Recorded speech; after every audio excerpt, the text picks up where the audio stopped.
मित्रों, मनुष्य की जिंदगी में जन्म के बाद कोई सबसे बड़ा सत्य है तो वह है मृत्यु। साधु हो या संत, राजा हो या फकीर, जिस किसी ने भी इस लोक पर जन्म लिया है उसे इस लोक को छोड़कर एक न एक दिन जाना ही होगा।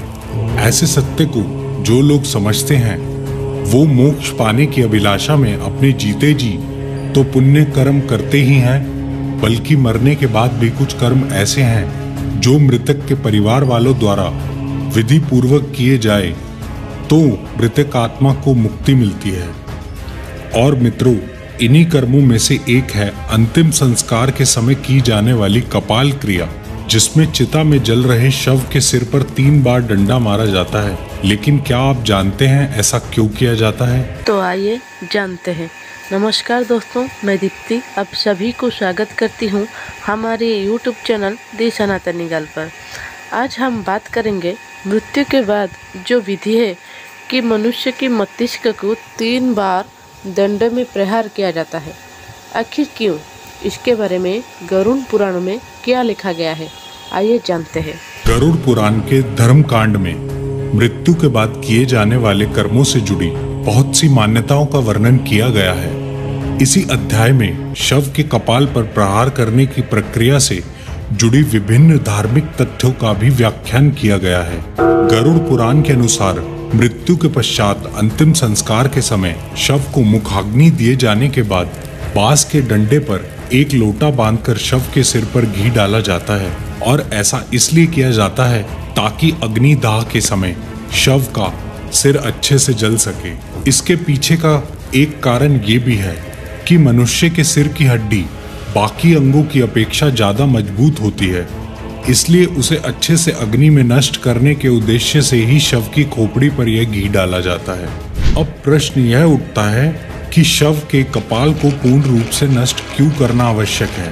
वास्तव में इसे करने के पीछे का कारण भी गरुड़ पुराण में वर्णित है, जिसके अनुसार अगर शव की खोपड़ी अग्निदाह के पश्चात अधजली रह जाती है तो मृतक के अगले जन्म विकास पूर्ण रूप से नहीं हो पाता और वो अविकसित ही रह जाता है। इसके अलावा एक धारणा यह भी है कि अगर कपाल क्रिया न की जाए तो मृतक के प्राण पूर्ण रूप से स्वतंत्र नहीं होते और उसके नए जन्म के मार्ग में बाधा उत्पन्न हो जाती है, जो कि उसके प्रियजन बिल्कुल भी नहीं चाहेंगे। इसलिए शव के परिवार द्वारा अंतिम संस्कार की किसी भी प्रक्रिया में ढील नहीं दी जाती। विभिन्न धर्मों में मनुष्य के अंतिम संस्कार से जुड़ी अलग अलग मान्यताएं और विधि विधान हैं। जैसे कि इस्लाम धर्म में मृत्यु के बाद उनके शव को जलाया नहीं जाता बल्कि दफनाया जाता है, जबकि हिंदू धर्म में मृतक की शव को जलाने की मान्यता है, जिसमें महिलाओं और बच्चों के अंतिम संस्कार को लेकर भी अलग अलग मान्यताओं का वर्णन मिलता है। आइए आपको बताते हैं कि ऐसी कौन सी मान्यता है जिसका पालन करने हेतु मनुष्य की मृत्यु के उपरांत शव के कपाल अर्थात सिर पर डंडे से ये प्रहार किए जाते हैं। मित्रों, प्रचलित मान्यताओं के बीच एक विधि का वर्णन श्राद्ध चंद्रिका पुस्तक में भी वर्णित है, जिसके अनुसार सिर में ब्रह्मा का वास माना जाता है। इसलिए शरीर को पूर्ण रूप से मुक्ति प्रदान करने के लिए कपाल क्रिया की जाती है। इसके लिए मस्तिष्क में स्थित ब्रह्मरंध्र पंचतंत्र का पूर्ण रूप से विलीन होना आवश्यक है। इसलिए कपाल क्रिया को अंतिम संस्कार की प्रक्रिया में महत्व दिया गया है। आपने ये भी सुना होगा कि कुछ अघोरी और तांत्रिक कपाल का उपयोग अपनी तंत्र विद्या और सिद्धियां प्राप्त करने के लिए करते हैं। यदि ऐसा उनके प्रियजन के कपाल के साथ हो जाए तो मृत्यु के बाद मृतक के लिए मोक्ष प्राप्ति की प्रक्रिया असंभव हो जाएगी। इस कारण भी कपाल क्रिया करना आवश्यक हो जाता है। कपाल क्रिया को समझने के लिए हमें शरीर और इसमें मौजूद 7 चक्रों से जुड़े पहलू को जानना भी जरूरी है, जिसमें मूलाधार, स्वादिष्टान, मणिपुर, अनाहत, विशुद्धि, आज्ञा चक्र एवं सहस्त्रार चक्र शामिल है। इनमें से सहस्त्रार चक्र को कपाल क्रिया से सीधा जुड़ा हुआ माना जाता है। सहस्त्रार अर्थात मस्तिष्क का मध्य भाग। इसे आप इस तरह भी समझ सकते हैं कि यह मस्तिष्क का वो हिस्सा होता है जहाँ चोटी रखी जाती है।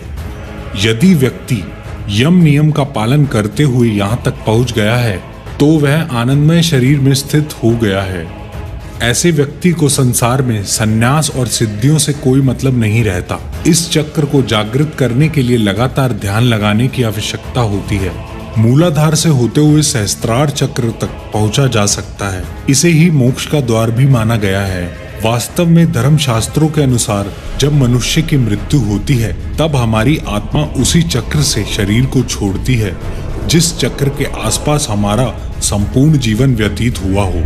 शास्त्रत से आत्मा के निकास को मोक्ष प्राप्ति माना गया है।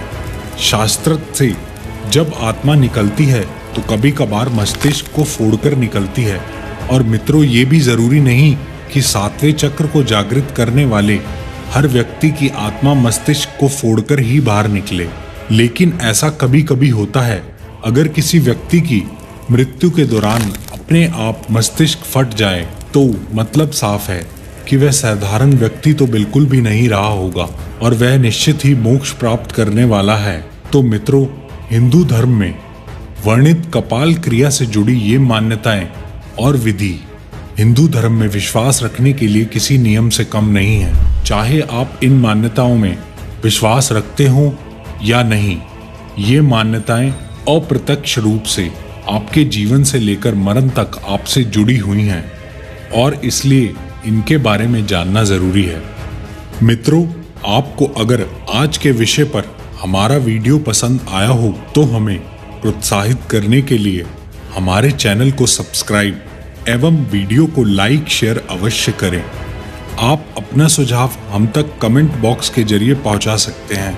आपका बहुत बहुत धन्यवाद।